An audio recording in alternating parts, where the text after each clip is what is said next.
Hey everybody, in this episode of AFTERBUZZ TV Spotlight On, we're getting up close and personal with actor Jacob Buster. Let's do it. You're tuning into the destination for TV superfan discussion, AFTERBUZZ TV. And now, let the buzz begin. Ooh, yes, little suspenseful music leading us into this AFTERBUZZ TV Spotlight On. Hey everybody, this is the show that gets up close and personal with the people responsible for bringing you all the great entertainment you watch on your screen or maybe your mobile streaming devices. I'm your host, Frank Moran. You can follow me on Twitter and Instagram at HappyGoJackie. My guest today, though, got to start as an actor in Utah, then moved out here to Los Angeles. He's been in shows like the Thundermans, Suits, young Mike Ross, that's so cool. His latest film, The Christmas Project, was released this past holiday season, but he currently plays on USA TV show's Colony, Charlie Sullivan, and they're just getting ready to, they're leading up towards their season finale there on March 30th. Ladies and gentlemen, please welcome Jacob Buster. Oh, look at that. A rousing applause for you. Yeah. Used to that all the time. Yes, everywhere you walk into, everybody applause. Yeah, everywhere. Yeah. When I walk into the bathroom, everybody's like... We were talking a little bit outside, so we'll just jump right into this first part there. You filmed Colony on Universal Studios. I happen to work over there. So what's it like working in a, because you shot in a variety of different studios, but being on a studio that is also next to a theme park? Well, it's very different on Universal because everywhere else you film, it's like it's secretive and nobody can see what you're doing. But there's the tram ride at Universal, so these trams will come by while you're filming. And so we're like filming this scene on this wall. It's super intense. We're climbing this wall. We're like, we're gonna die. And then everybody comes by and we're like, hi, hi. And then we turn back around. We're like climbing this wall. They're about to shoot us with all this blood because somebody's about to die. It's like, hi. And then it's shoots us with all this blood. It's very, very different from anywhere else. It's got to be weird to be shooting a scene and then just have 170 people cruise by on a long vehicle, and they're all waving at you, or they're taking pictures of you, and you're like, like everybody's just like, hi, I'll never see you guys again, I guess. I take care. yeah, it's like, bye. There you go. Now, and where your sound stages were located, just right there next to Jurassic Park. I mean, it's so easy to hop into the theme park. So you cannot tell me that you were there the whole time and just not hop in and at least do a ride or two. Well, yeah. So there were some times that we would just go right over there, and we could have somebody like escort us through the lines, and that was really, really fun because we would just get to go in, go do a couple of rides, go back, go film some more, and that was our day. What a sweet perk. I mean, you certainly it's cool to film in any studio lot, but to also be able to take a break for a few minutes and go ride a roller coaster or go ride a Transformers ride or Jurassic Park. Well, that's a nice way to kind of break up the day when you're waiting for everybody to get the next set set up. Yeah. All right, so let's back it up for a little bit. You got your start in Utah. Now, I understand your dad was a director and writer, mom casting director, and I understand you didn't really think much of like, acting. I don't know if this is really for me at all. Yeah. When you decided to pursue it, having parents that are working in the industry, were they very encouraging, or they're like, Jacob, you got to understand, it's hard, it's a lot of hard work. It was kind of split because my dad has always been like, I believe in you, but it's a lot of hard work. And my mom has always been like, you're doing great. You just keep doing what you're doing and just go with it. Nice. Which, I mean, it's nice to have that encouragement, but also that just kind of reality check so you don't like my dad keeps me there and my mom like pushes the boundaries. Like my dad sets them and then my mom pushes them. Oh, well, perfect deal right there. That's teamwork right there. Absolutely. So what was it that first time that just when you actually do your first performance that just like man, yes, I really had no interest in it, but heck yeah, I want to do more of this. So when I was first doing my first audition, I was just like, auditions aren't that fun, but I mean, I'll do it. And then I got the part and I was like, oh, this is really different now. Whoa. And then when I was on the set, I was like, this is super fun. I get to miss school. All my friends are sitting there doing all this work, and I just get to sit there, memorize something, and just sit on set, and eat crafty, and then go on for a few minutes, and then sit back down and do some more stuff. So what's it like for your friends when all of a sudden they realize, hey, wait, Jacob's not in school today? Where's he at? What's going on? Yeah. And you come back in a week or two later, and like, look at me. Yeah, so most of my friends, I'll tell them that I'm doing a thing, so they know I'm gone. But all my friends that are just at school, that I like don't see after school, they're all like, oh, you were gone filming that? And I'm like, yeah, I was filming this. And the cool thing is that all my teachers support, like, my acting. So every once in a while, they'll just be like, hey, let's watch a movie. And they'll just take a movie out that I was in. They'll be like, put it in, and then we'll watch a movie. Now, do they make you get up there and tell all the behind-the-scenes stories of everything that went on? They do sometimes. Sometimes I have to go up there and say some funny things that happen. Jacob, come up. Now, even though your teachers are supportive, how are they with the homework? Do they still pile you up with a bunch of stuff to do while you're out filming? Well, they kind of have to. Otherwise, I would get a lot of bad grades. Like, I would have a lot of zeros, and that wouldn't be really fun coming home and trying to catch up in, like, 1 week, being like, oh, no. Like, it's better to just do what you would usually be doing at school. But it's easy if we're at school to do that stuff. Yeah, but it I can't imagine it's challenging to be on set where you're having fun, you're doing what you love, but also realize, like, oh, yeah, I also got to study. I got to study my history, my math, science. Well, every subject is really easy for me. Math is like... Oh, look how confident you like that. Guys, I'm awesome. Look at me. Well, the reason is because my mom is a math teacher, so she can help me with that. Like, anything that I don't understand, she can help me with that. And everything else this year, I already learned last year, so it's like, okay, know that, and then whenever there's something in math, my mom will come and she'll help me with that. Oh, all right. Look at that. Now, auditions. Have they gotten easier for you? Do you feel like you have more fun in the room, or are they still always kind of like, oh, boy, I'm kind of dreading this? Yeah, so I do tape and in the room, and tape is just so simple because you have so many, you can do so many times, and it works around your schedule, but in the room it works around their schedule, so it gets a little more complicated that way, but I think it's better that way because then they can know you, and then if you're like really nice and you're a good actor, and then there's somebody that's really mean and is a good actor, they'd be like, well, we don't want that guy on set. Yeah. So, yeah. Now, you grew up in Utah. At what point did you decide, all right, I need to come over to Los Angeles to pursue more opportunities? So when we were filming in Utah, after doing a couple of films, my mom and dad were like, I think he can do this. Like, I think he's actually pretty good at that, and he might be able to get some things out in LA. And so then we went out there, and we were trying to get some things, and we got like this smaller film out here, and then after that, we got this manager, and then after getting that, all of a sudden it was like, and it just kept on going, and we just got a bunch of other things. Do you bounce back and forth between Utah and Los Angeles? Because my family has to stay behind, and my mom and I will come out here because my brother and sister have school back there. So my mom and I come out here whenever I have acting or anything, and the rest of my family stays back at home. Now, your brother and sister, are they interested in acting as well? Well, my brother used to be interested, and actually something funny was the first thing that my brother and I did was he was this bully, and I had to like punch him in the face. Yeah. And so after that, he was like, you're not stronger than me. And I was like, I get to punch you in the face later. He was like... So, did you ask for multiple takes of that scene? Like, I don't know if I got that quite right. Could I just have... I need another take. I actually did once. At the end, I was like, I think I could do that better. I think that's... I'm sure your brother's like, he did it great. That's fine. That's enough. That's enough. Yeah. How about your sister? Well, my sister has been an extra on some things that I've done, but she likes acting. She doesn't really know what it's about, though. She's just like, Miss School, yeah. Like, she doesn't know what it's about. She doesn't know, like, she has to memorize, and then she has to go on set, and she's just like, okay, because she never had to memorize anything. She would just show up on set, get ready, and go. Oh, all right. That's not bad. Now, I just want to ask you one question. So, a few of the films you worked on, of course, The Christmas Project, The Christmas Dollar, and The Christmas Dragon. So, really tying into this Christmas genre. So, you feel like you got the lockdown on it?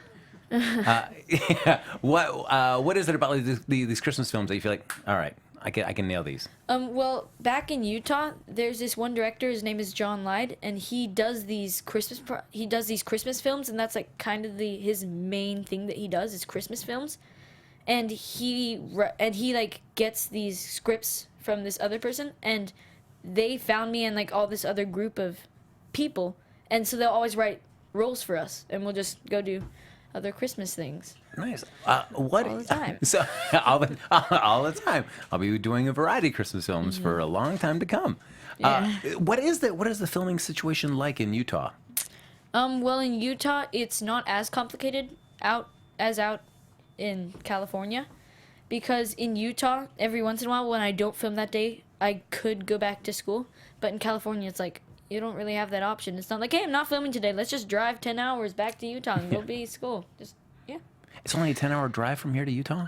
Yeah, it's a 10-hour drive. Phew, man, all right, I didn't realize it was that close. Oh, all right, that's not so bad.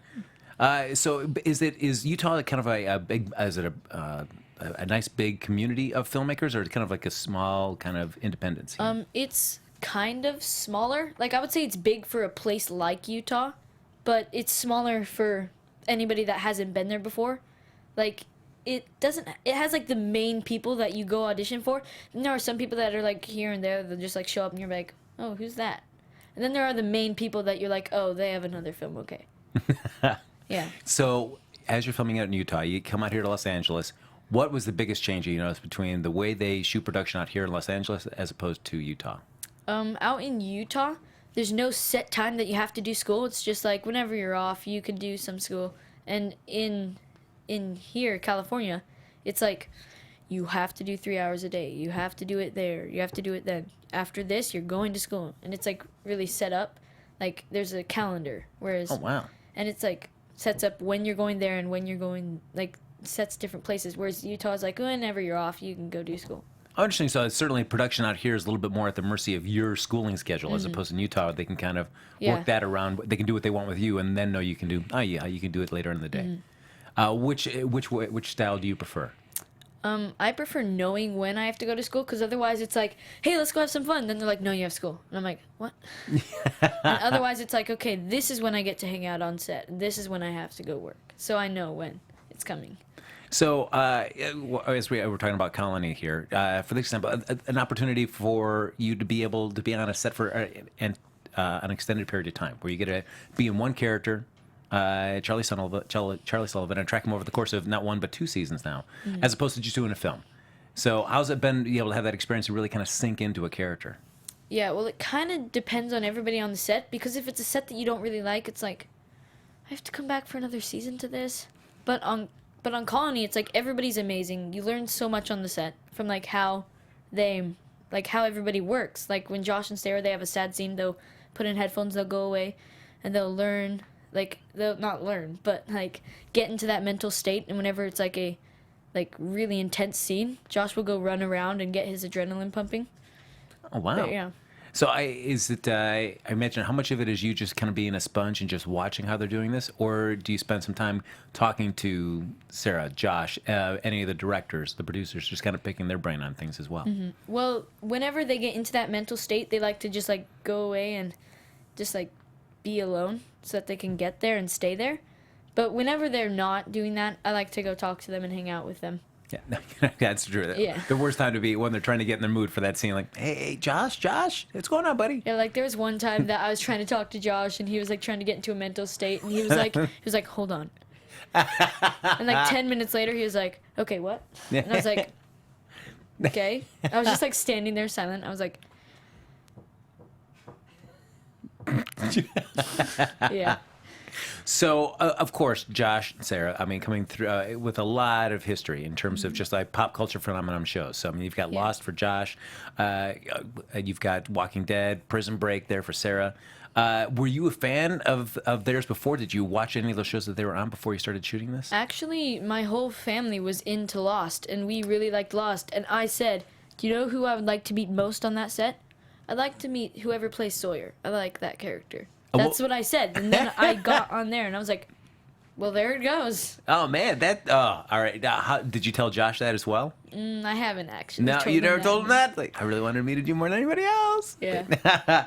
if this been, Matthew Shepard, I wouldn't have cared. No, not at all. Sawyer, though. All right. So, of course, I know that there's an article where you said that, of course, one of the cool things about Lost is that Sawyer would always give everybody nicknames, and that he gave you one there. It was called a Fleek Skeeber. Fleek Skeeber, yeah. Now, as you said in the article, though, it's how I got the name is a story for another day. And I feel like, and this has haunted me, Josh. This has haunted me. So what's the backstory?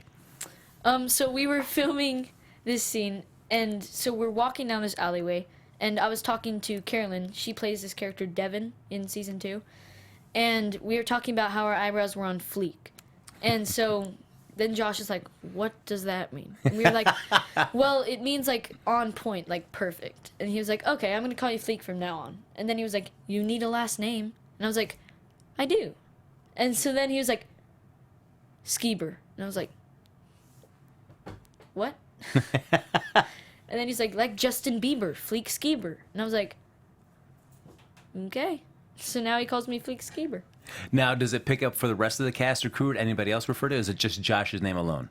Actually, it used to be that, but then after that, now everybody calls me that. Like, I'll walk into the hair, like at the hair and makeup trailer, and they'll be like, hey, Fleek Skeeber. And when I'm signing out, they're like, Fleek Skeeber, signing out. Now, as somebody that loves the show, to be able to get a nickname from Sawyer, so to speak, I mean, how cool is that? It's actually really cool, because now my family will go back and they'll watch Lost, and they'll be like, you know him. You know him. I'm like, yeah, I do. That's really cool.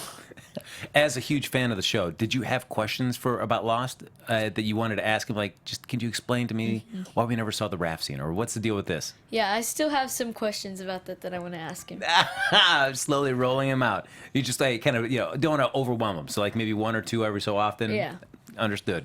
Was there any juicy tidbit from Lost that they gave you a little insight on? You're like, oh, all right, cool. Not yet, but I'm hoping. Yeah. All right. Okay. So now, when you're on the break from the show, waiting to see if it's going to be between, hopefully get a third season pick up there. Are you going to stick around here in Los Angeles? Or are you going to head back to Utah for a while? Well, we head back pretty soon, but after that I have another project, but I can't say any more about that. I see. All right. Playing very tight-lipped. I got it. Yeah. That's cool, Jacob. I got it. So, I mean, what is it that you enjoy about the whole acting process? I just really enjoy going like different places, like around the world. Like I've been to Canada for Suits, and then Utah and California. Like I've filmed in a pretty decent amount of places so far. Yeah. And I just like going new places, meeting new people, and seeing new cultures, stuff like that. So Suits films up in Toronto, and you play young Mike Ross. So, which is cool because what I like by that is that the scenes you get to film is like such an important part of Mike's backstory about when his parents die, and he kind of just really changes the course of his life. So for you coming in to play that kind of those key scenes of that character, do you confer with Mike Ross and say like, let's talk about your character so I have a little understanding of how I want to play these scenes? Well, basically, once I showed up on set, with my mom, I was trying to get into that mental state, and I went and actually met the person that plays the older me. But yeah, so I went to go meet him, and I was talking to him, and he's actually really nice. And I was talking to him, I was like, how should I play this role? And he was like, however you've practiced, I think you'll do good. And then after that, my mom said that while I was doing the scenes, and I had to cry on the spot, I started to cry, and then she said that he leaned over and said, how did he do that?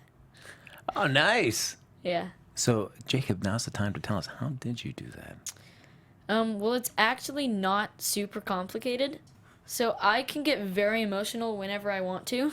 Really? Yeah, because I had these hamsters Okay. So I had these hamsters, and they died a while ago. And then I had other hamsters that died again. And so, the main thing that I just think about is being there, holding them, and just thinking about them can get me there. No, I could understand that the loss of a pet is always rough. I could think about my cat and just like, oh, yeah, then the waterworks would start coming there. Yeah. So, given your unfortunate history with hamsters, do you still have hamsters today? I was wanting to get hamsters, but now the Legos take their place. The Legos. Yeah. Yeah, man, I am like Legos. I am torn because there's so many sets that I see that I'd love to buy, but then I feel like, what am I going to do with them once I build them? And then that dissuades me from getting them. Yeah.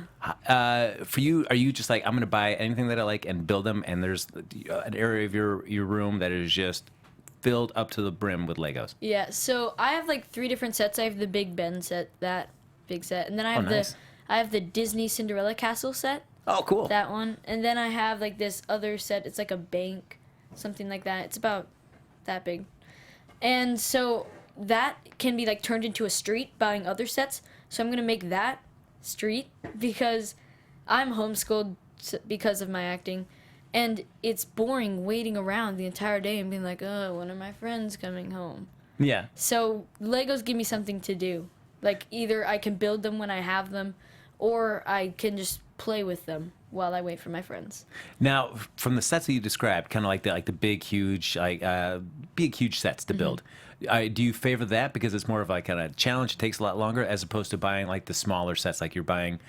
I think like I just saw an Avengers one or some of the Batman Lego movie tie-in stuff where you're just buying some of the vehicles and stuff. Yeah, so I enjoy those sets, but I'd much rather have a thing that could last a while so that I can build it for maybe like a span of a week and actually enjoy it more.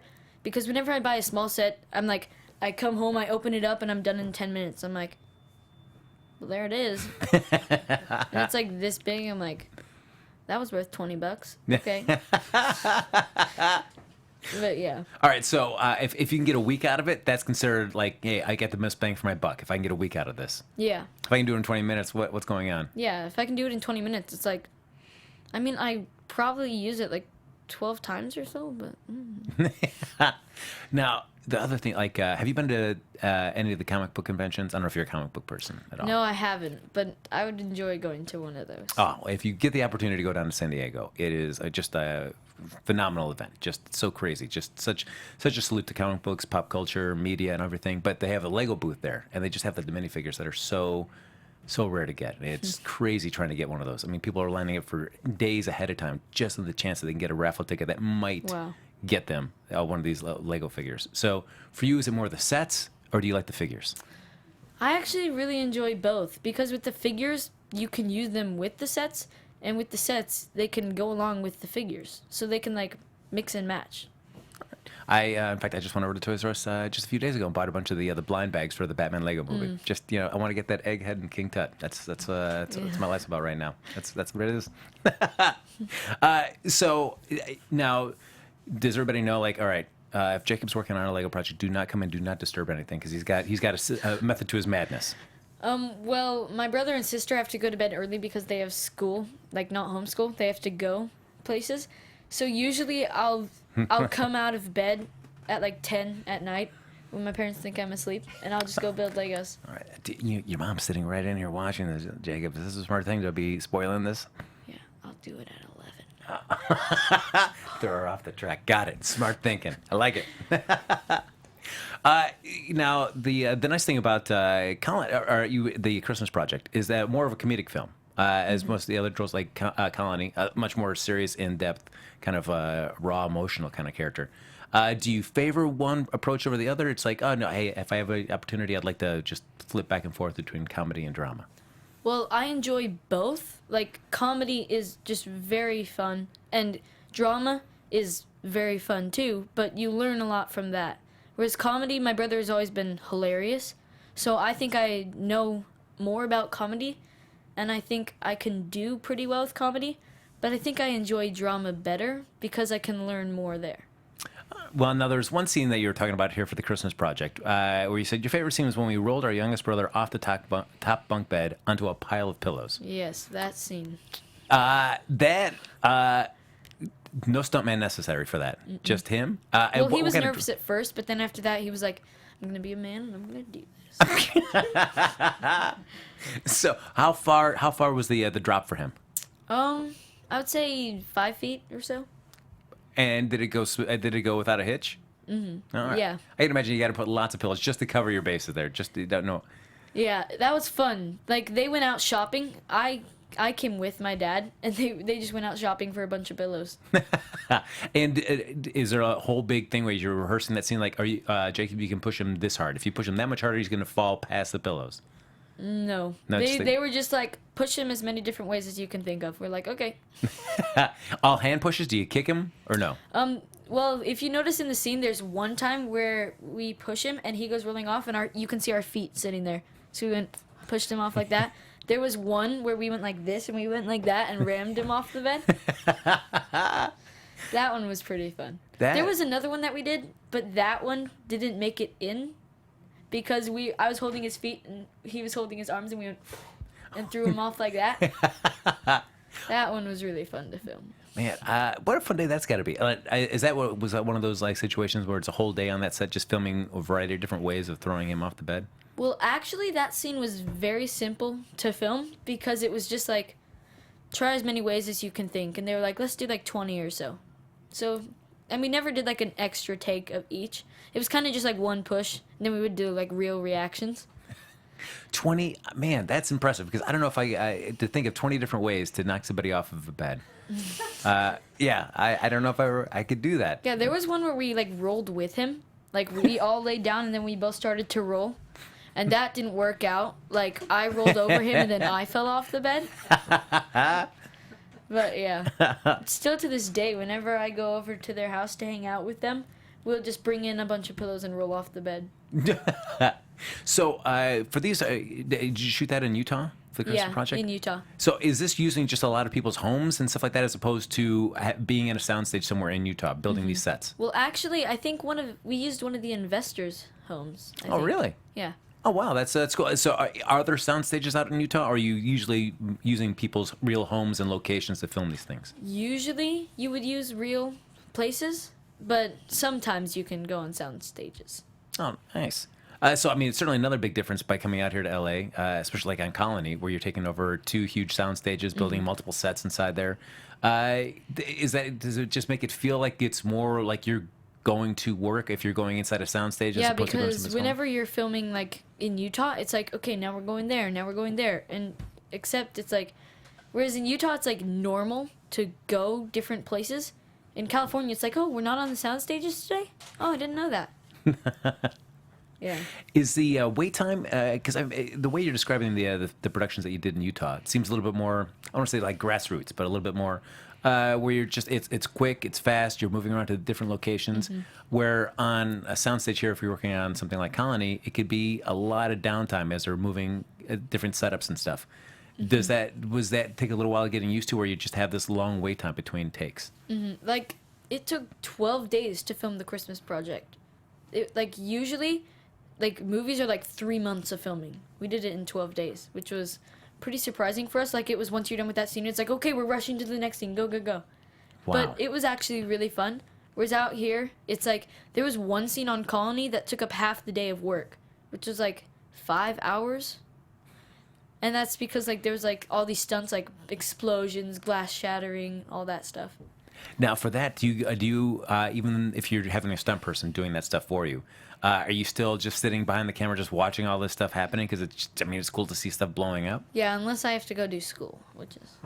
Oh, man. That would be cruel to set up all the cool pyrotechnic stuff when you have to go to class. Yeah, that happened once. They were, like, doing this really cool stunt on the wall, like, on this wall, like, on the wall that we're supposed to be climbing. And I was like, oh, I want to see that, because, like, they were supposed to almost fall. And I'm like, oh, I want to see that. And then they're like, time for school. I'm like... Yeah. How could you What? do this to me? Like, he's up there. I want to see that happen. Okay. Yeah. So... Hey, Jacob's coming. Let's just do the really cool stuff while he's away. Just Yeah. feel like that, just teasing you with that. Yeah. Oh, Jacob, sorry you missed it, man. We did this really cool stuff while you're in school. Yeah, like one day, Isabella, my co-star, she got to go see it because she had already done all the school and I had to go to school. I was like, and she was like, it was awesome. I was like, yeah, okay. Please don't tell me that. Just tell me, even if it was Yeah, awesome. just be like, oh, it didn't work. Yeah, He just fell off. just make me feel better. So, of course, with those scenes, you have to have a stunt person for you doing some of the scenes. Have you, as mentioned, of course, your stunt person can't be a child. So you just have a young or a shorter adult playing you? Yeah, like my, like the person that was playing me was a girl that was smaller than me, and she had to wear this wig and put on my clothes, and they were still too big for her. What's it like seeing like a female version of Jacob?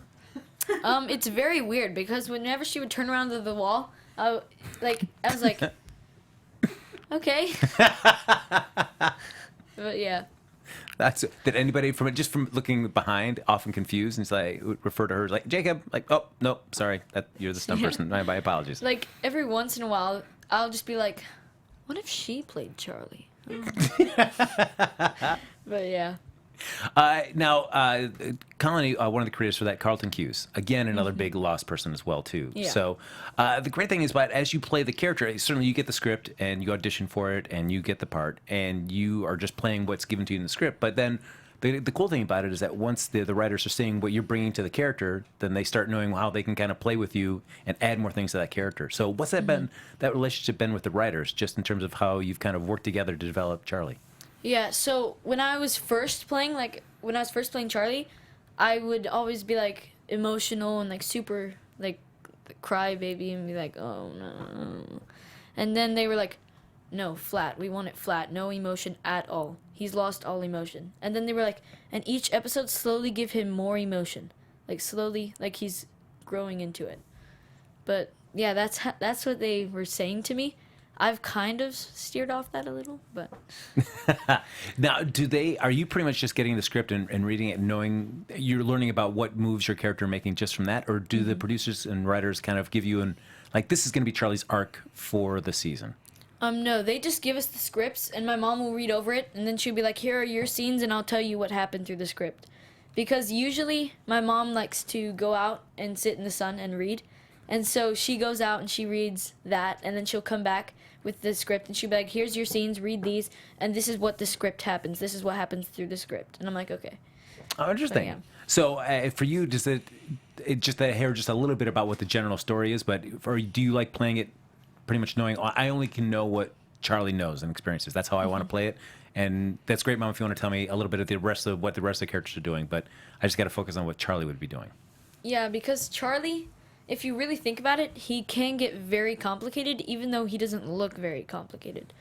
Because inside, he's still that little boy that's, like, scared of everything and like, oh my gosh, what if we all die? But outside, he's like, nothing. Just, you can't tell what he's thinking. Yeah.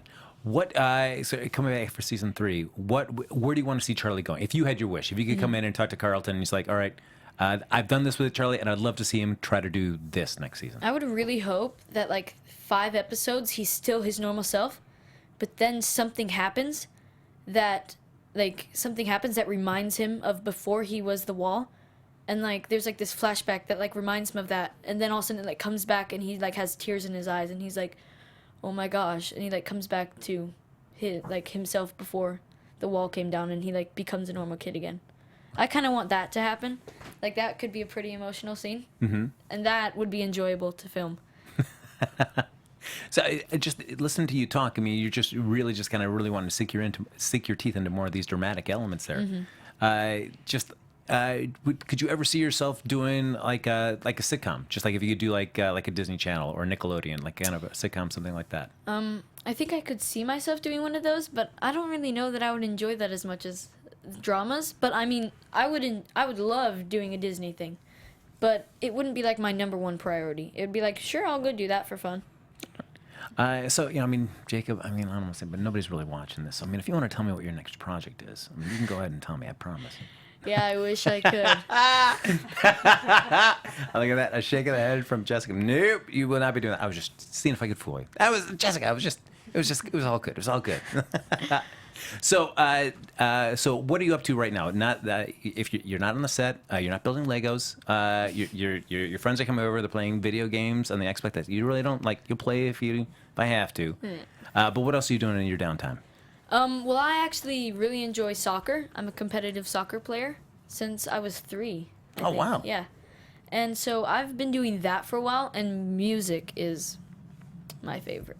So now, while are you playing? Do you play at all here in Los Angeles, or it's only soccer when you're back in Utah?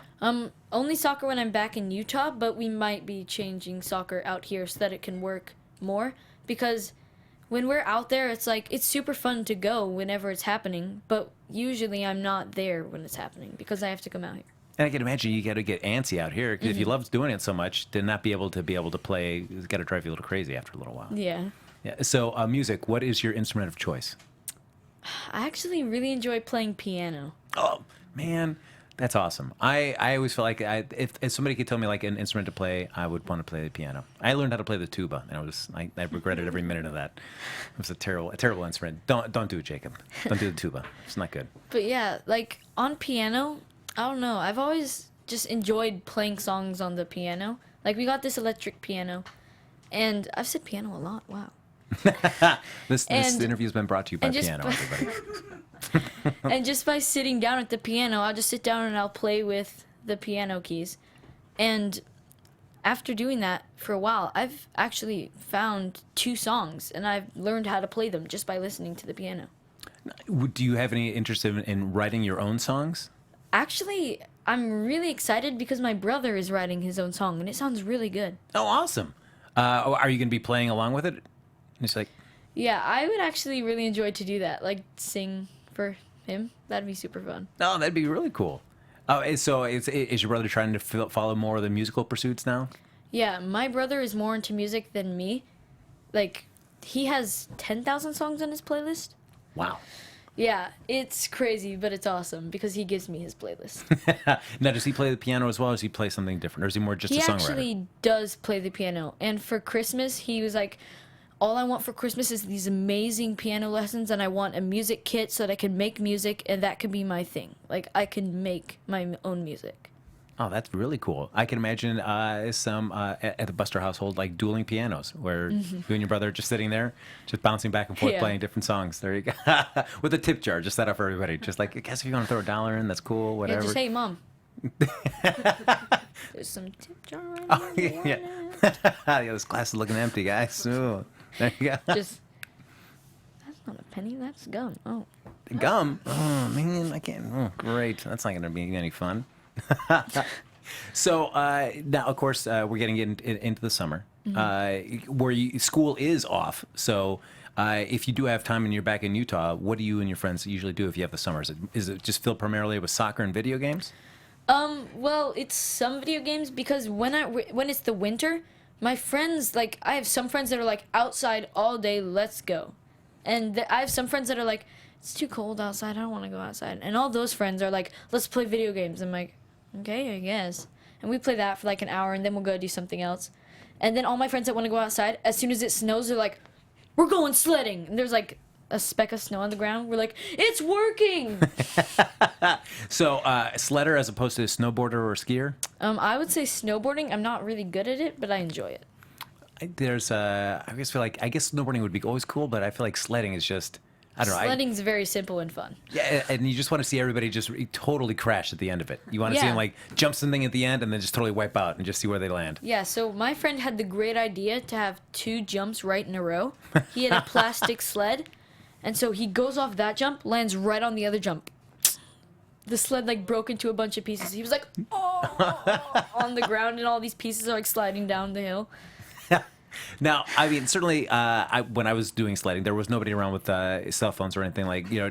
recording each other. But now, when you guys go sledding, are you recording each other, going down to see, like, all right, look at you wiping out, and now you get a chance of look how ridiculous Well, you look. I don't usually, but sometimes, like I have these friends that live across the street that are obsessed with going live on my Instagram, and so whenever they get a hold of my phone, they'll just grab my phone and be like, "Can I go live?" And I'm like, "No."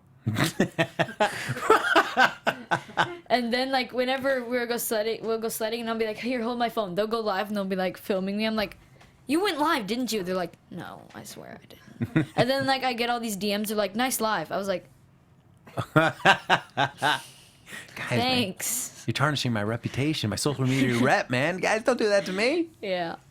So now Colony, as I mentioned, is gearing up towards the season finale at the end of the month, March 30th. So there's like 5 episodes left, I believe. So what can you tell the fans out there? As they're think kind of 6, six? actually. Okay, 6. Yeah. April 6th. My apologies. April 6th. So as we're gearing up towards the season finale, what kind of teases can you give the audience? What can they look forward to?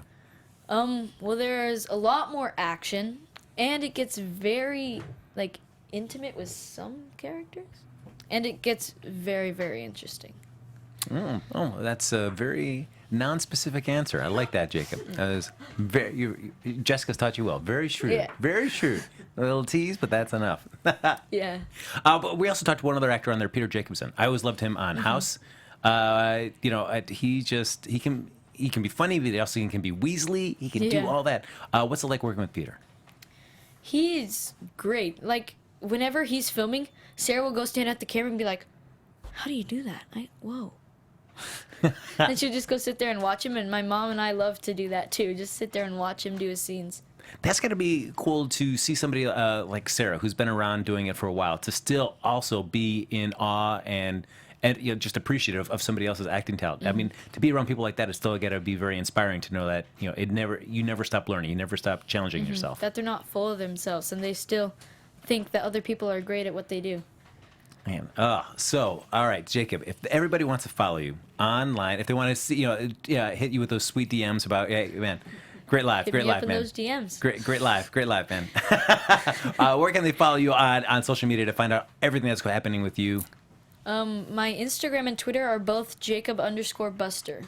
Yeah, and then I can't remember my Snapchat. And then again, I don't use that as often, so.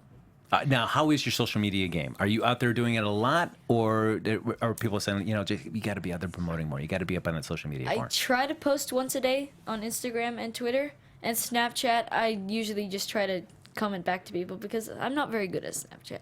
Man, I always feel like that is the one that always just like people like, did you get my snap? Did you get my snap? And then I end up having to go to my story, and it's like I've got like weeks worth. I'm like, I forget to check these things. Yeah. But I'm trying to do more on Instagram. Which you find is easier for you, Twitter or Instagram? Instagram by far. And by the way, if you want to go to my Snapchat, it's in my Instagram bio. All right, perfect. There you go. Man, because it seems like Snapchat for me, just like what kind of ridiculous filters are there, and what can I do on my face or the faces of my friends? Everybody likes the dog filter. I don't know why. Everybody's like, I'm a dog. I'm like, okay.